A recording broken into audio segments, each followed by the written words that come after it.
From the Presidential Palace, Manila, Dateline Malacañang.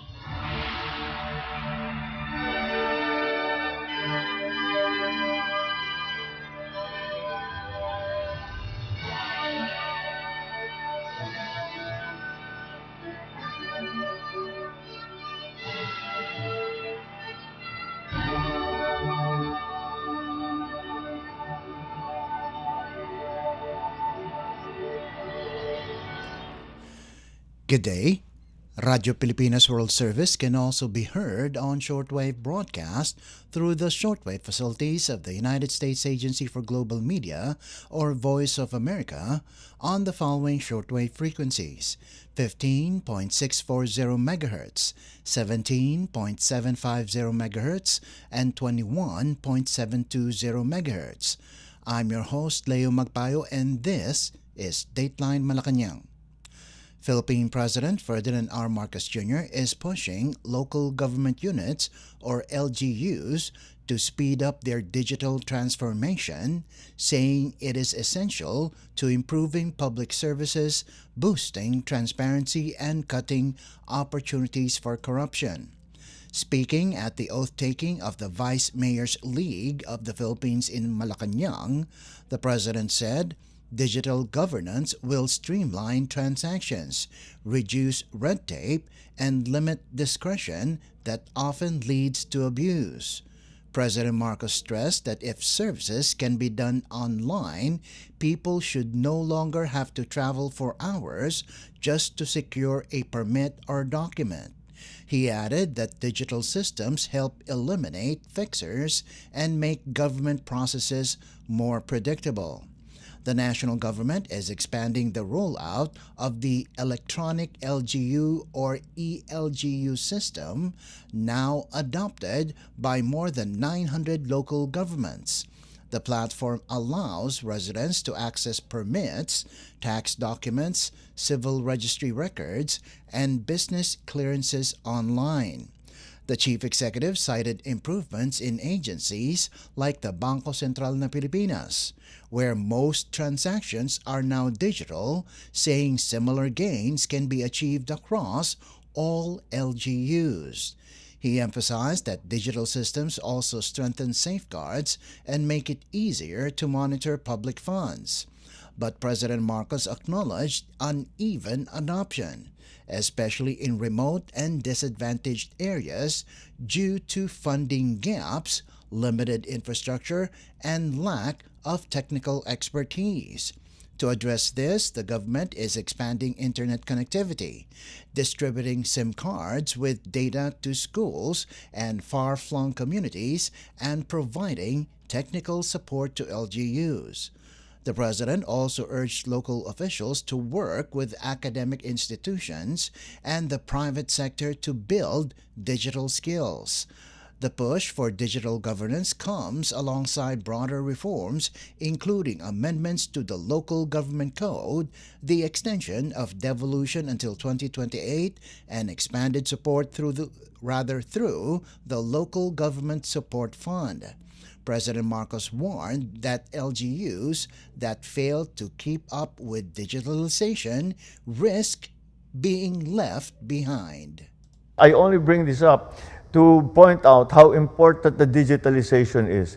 Because even if national government is fully digitalized, and we are getting there, at saka malapit na yung ating we have already issued around 90 million of the national IDs. And that will be the most important document that any Filipino will have, because that national ID will give them access to all of the services of government, to all of the transaction in government.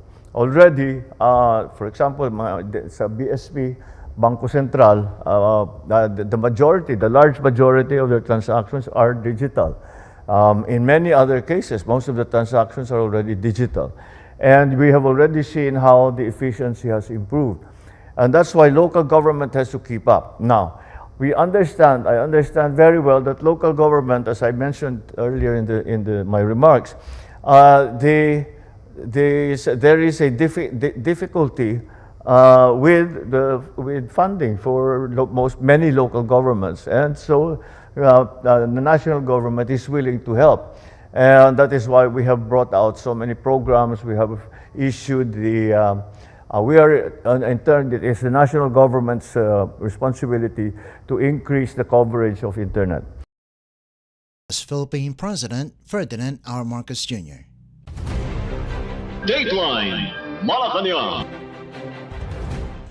Philippine President Ferdinand R. Marcos Jr. is urging stronger coordination between national and local governments as the Philippines confronts the economic and security fallout of the conflict in the Middle East. Speaking at the oath-taking of the Vice Mayors League of the Philippines in Malacañang, the President highlighted the group's role in crafting responsive local legislation and working closely with national agencies.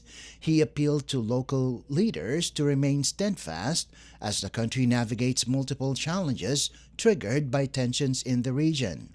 President Marcos called on vice mayors to uphold unity and cooperation, saying local governments must help guide and support communities until the nation overcomes the crisis.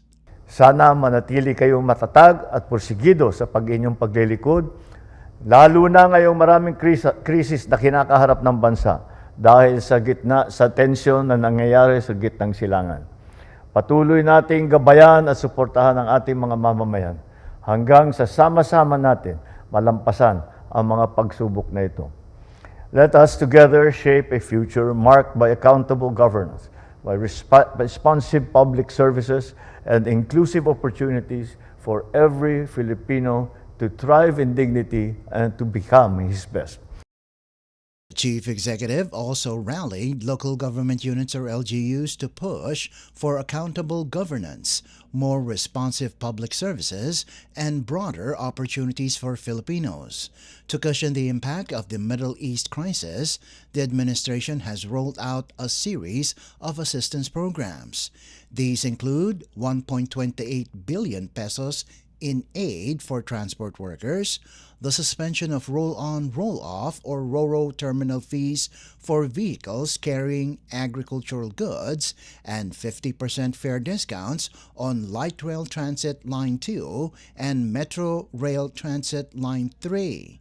The government has also launched Libreng Sakay in Metro Manila, Cebu, and Davao, and implemented temporary toll discounts for jeepneys, buses, and freight vehicles along North Luzon Expressway or NLEX, South Luzon Expressway or SLEX, and Star Tollways.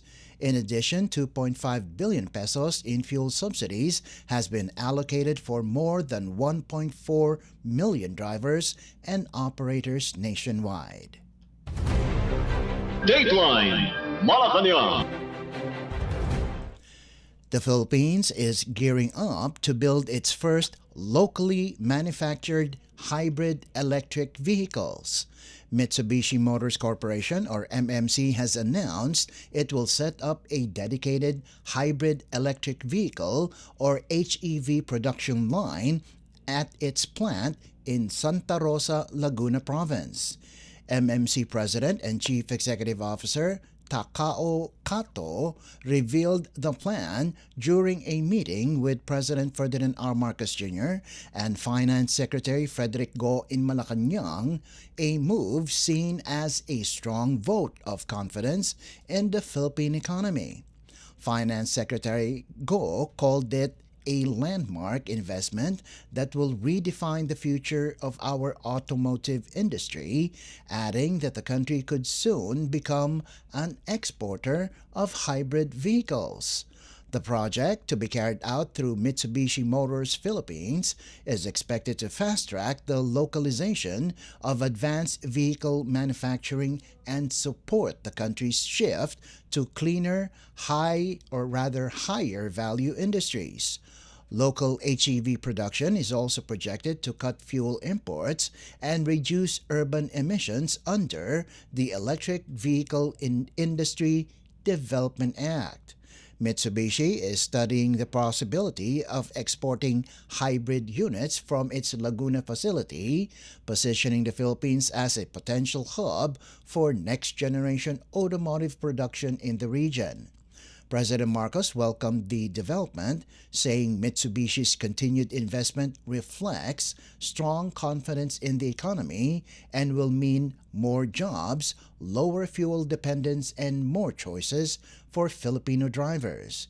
Meanwhile, the Board of Investments is finalizing the electric vehicle incentives strategy, which will require approval from the Fiscal Incentives Review Board and the President. Dateline Malacañang. Malacañang says relations between the Philippines and Iran remain strong, even as the government works to secure the safe passage of vessels passing through the tense Strait of Hormuz.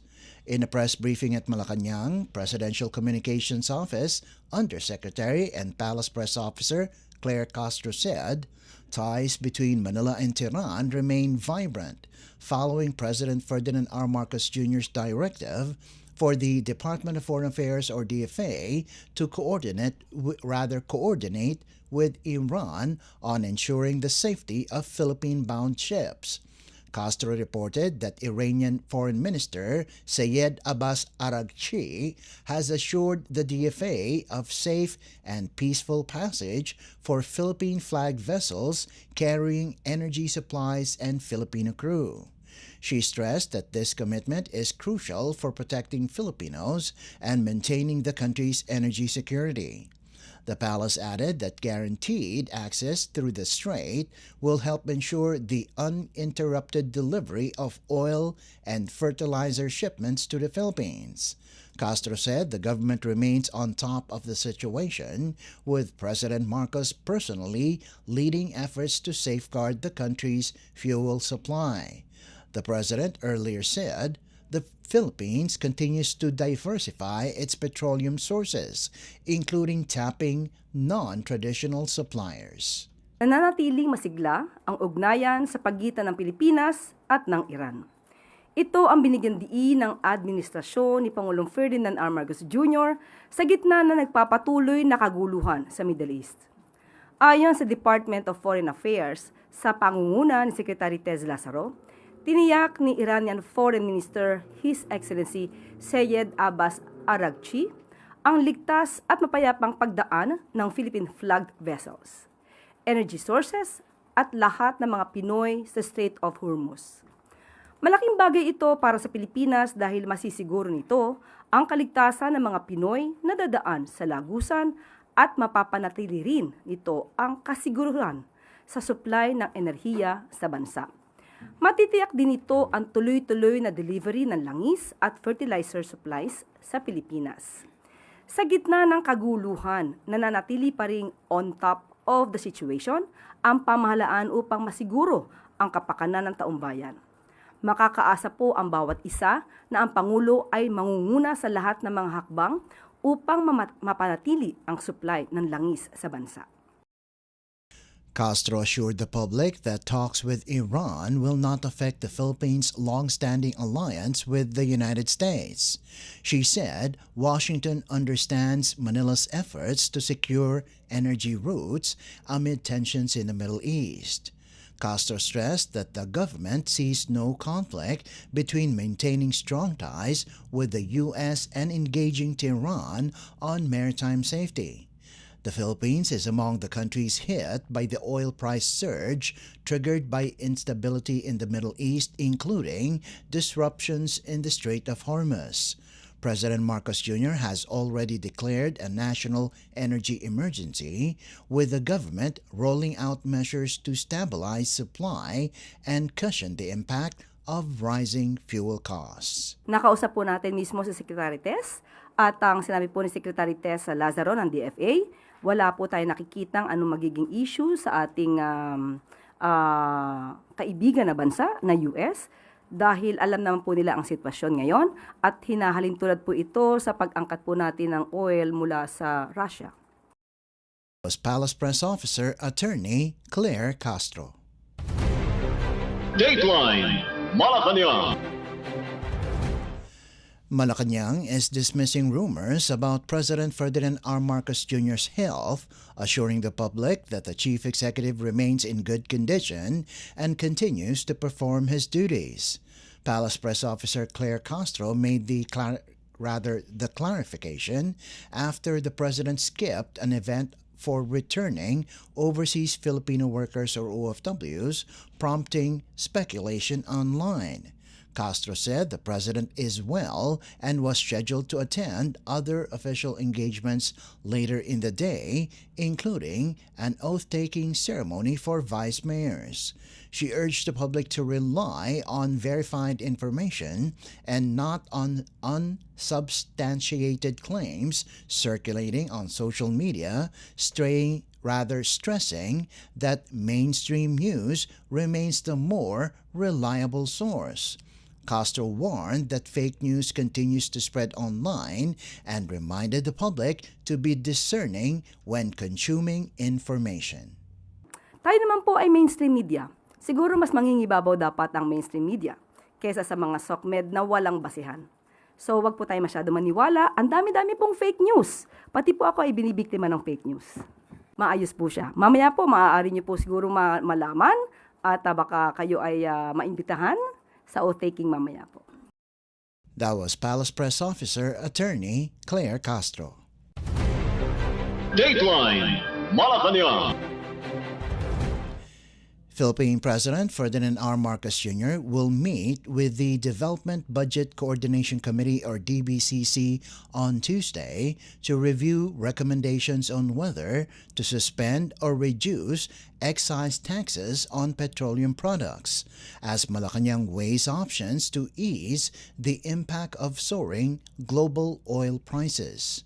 Palace Press Officer Claire Castro said the DBCC's proposal will still require the President's approval, noting that government must carefully balance revenue needs with the urgency of providing relief.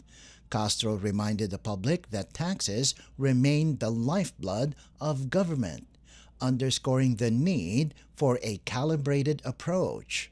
The meeting comes as the Philippines faces sharp fuel price increases driven by tensions in the Middle East, particularly disruptions in the Strait of Hormuz, a vital checkpoint that carries about 20% of the world's oil supply.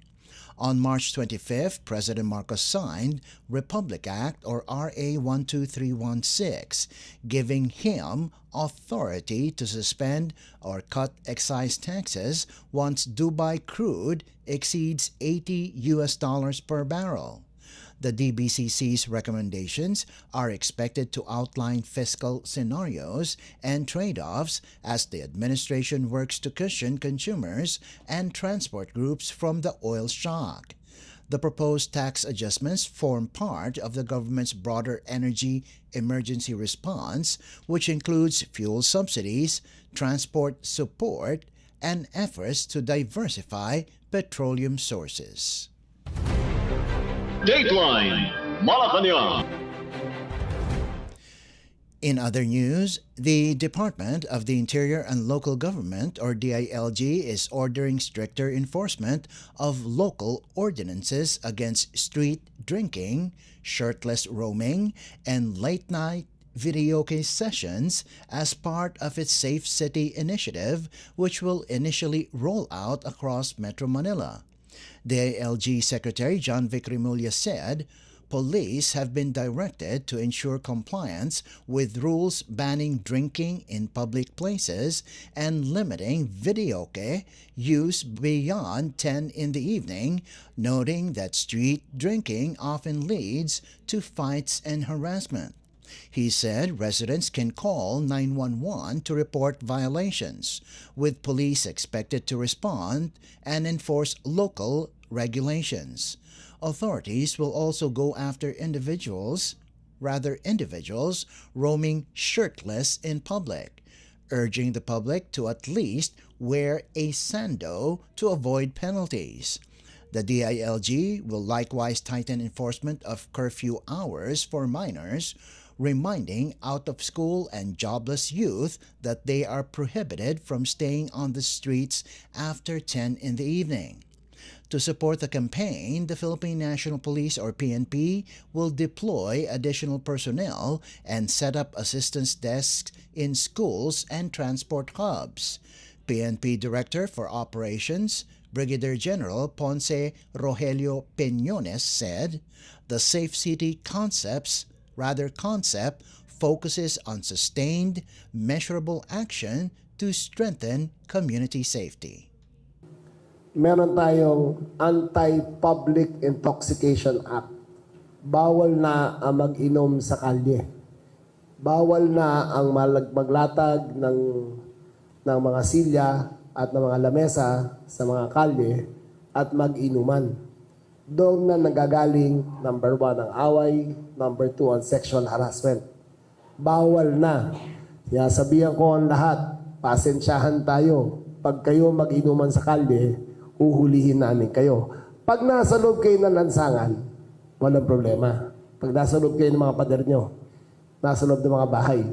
Pero sa labas, sa kalye, public spaces, bawal na ang inuman. Okay, let's make that clear. Meron na tayong enhanced curfew ordinances para sa mga 18 years old and below. Pag hindi kayo nag-aaral, hindi kayo nagtatrabaho, proof of employment, of proof of education, na nag-aaral kayo sa oras na yun, pauwi kayo, bawal na kayo sa kalye after 10 p.m. Umuwi na kayo sa mga bahay nyo. Okay. Yung mga rugby boys dyan, yung mga geng-geng dyan, yung mga gago sa kalye dyan, magtago na kayo, umuwi na kayo pag 10 o'clock, uhulihin namin kayo. Klaro yan, ha?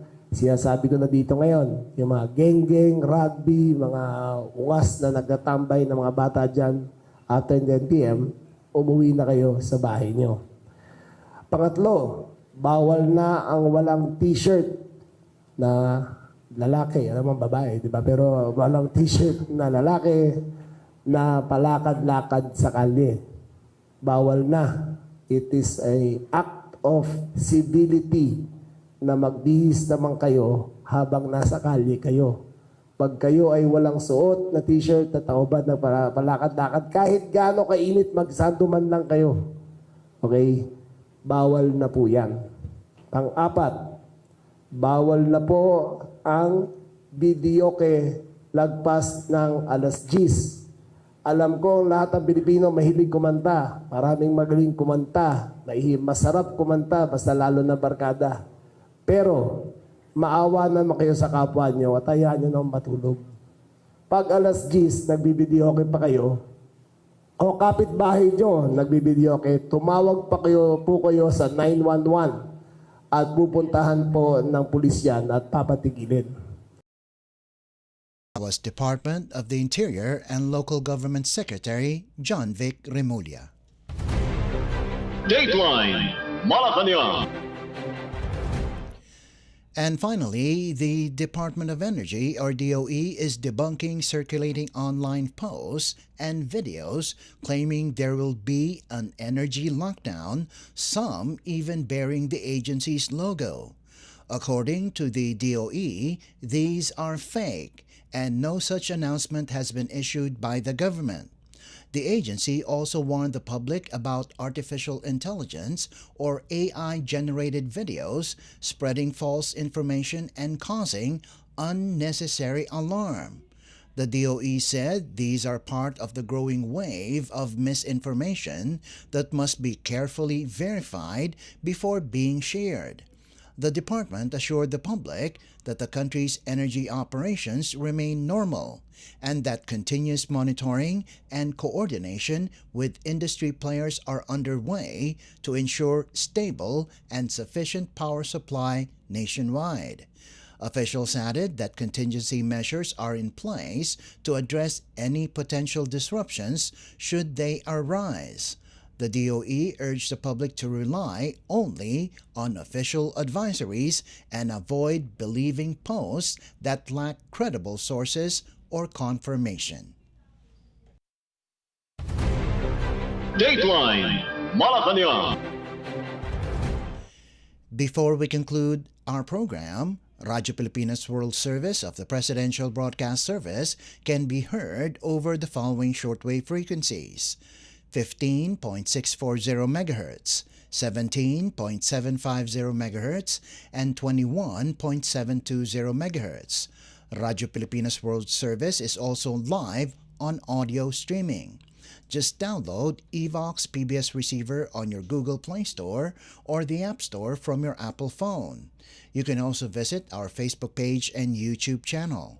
Just type in and search for Radyo Pilipinas World Service. Kindly subscribe, like, and share our post as well. And that concludes this edition of Dateline Malacañang. For Radyo Pilipinas World Service, this is Leo Magpayo. Good day and stay safe. From the Presidential Palace, Manila, Dateline Malacañang.